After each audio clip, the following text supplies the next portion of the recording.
Alright, this lid is kind of a cross between, it's somewhere in like the ginger jar lid and that right side up, in that it's got a split lip, it's got a seat down inside, but it's like a ginger jar in that it's just the lid is like a little bitty bowl. So I'm going to make something more like that one. Okay, now if you ever look at these, A means anything with an A fits this kind of pot. Okay, so there are some other lids, for example, C, that fits the lids that, or the pot that has a C on the bottom. So just to try and confuse things as much as possible.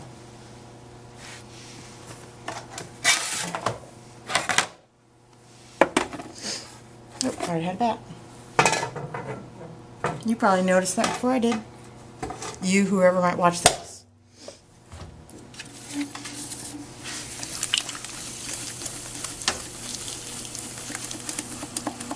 Okay. Now in the other demonstration that has a split lip, that one I actually split the lip. This one I'm going to roll.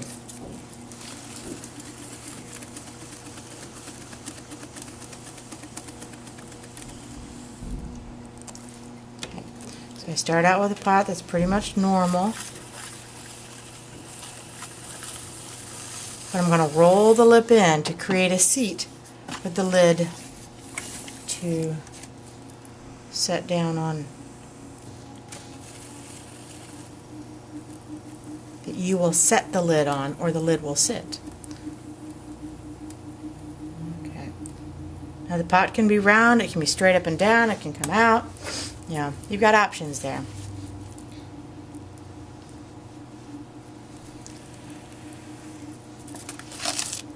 I'm going to go a little more straight up and down because I haven't done one like that for this demo. I don't have to keep the lip quite so thick as I did where I was splitting it, because I want to roll the lip instead. So I get a little bit thinner.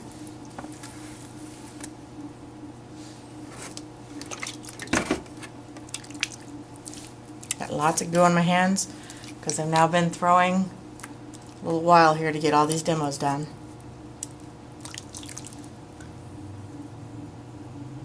I'm going to roll it over, so I'm going to push in and then I'm going to push down. If you didn't see that, back it up. Reverse that a little bit. But I need to have a seat again inside, but I just rolled it over and then pushed it down.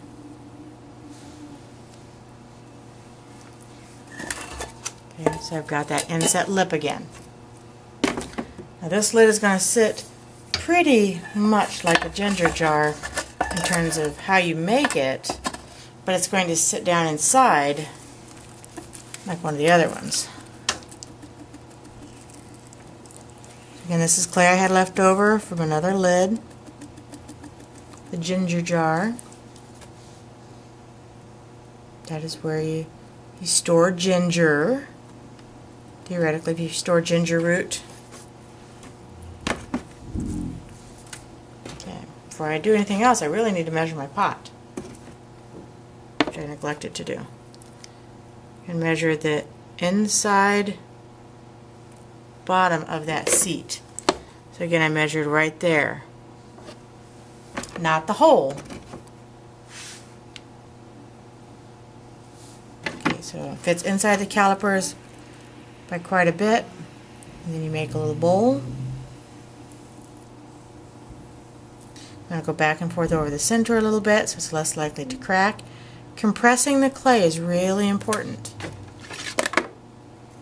And then that fits right inside there.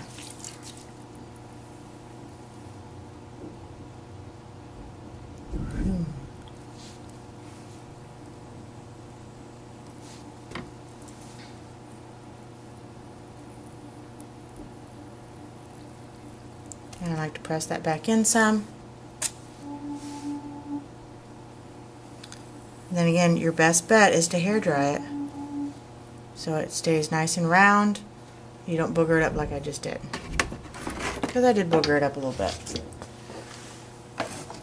Okay, and then I'm going to trim these, and I'm going to let my pots dry just a little bit before I do that.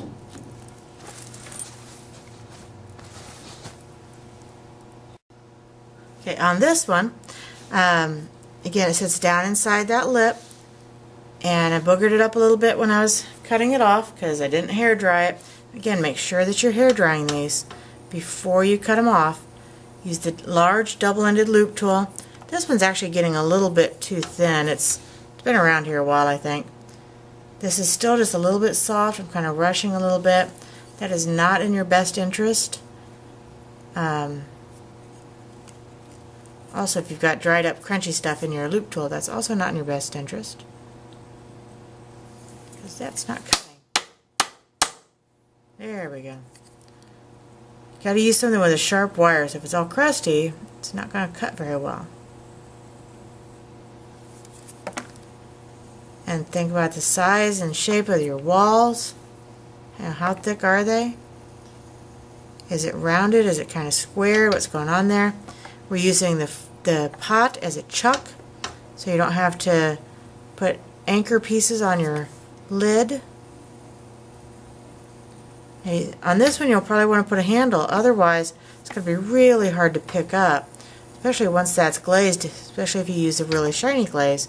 You just won't be able to get much friction. Now, an exception, you can trim a handle a little bit. I don't know if I left it thick enough to do that, but I'm going to try it. But if you give it a little bit of an edge, an undercut there, you actually can use that as a grip.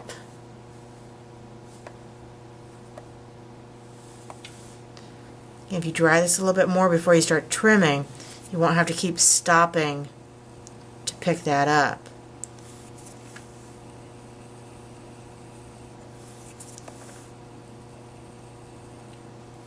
So I'm going to carve a little ring there. It goes underneath, so it's got an undercut. I still clean this up a little bit more.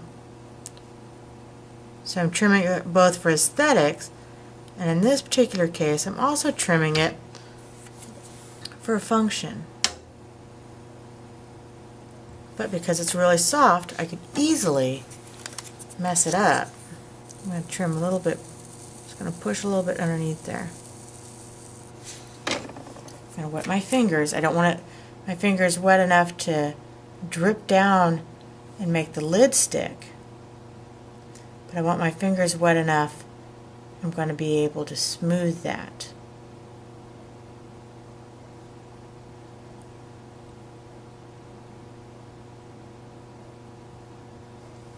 Okay, so that little undercut will make it, I wouldn't need to have actually add something else for a handle. I could, and then again, like everything else, you want to make sure you're trimming this. This is an odd design. I don't know that I like it, but you need to make sketches before you start. I did not, and I think it shows. Because this is kind of like a sewer tile with a little something extra. But again, trim that. Anything you make sure you're trimming. And again, sketch. Have an idea. Know what you want to do. If it doesn't turn out quite like your sketch, that's okay. But it gives you a place to start, some idea of what you were trying to achieve. It just always turns out better if you have at least some sort of vision for what your piece is going to look like, even if it doesn't quite match it when you're done. Okay?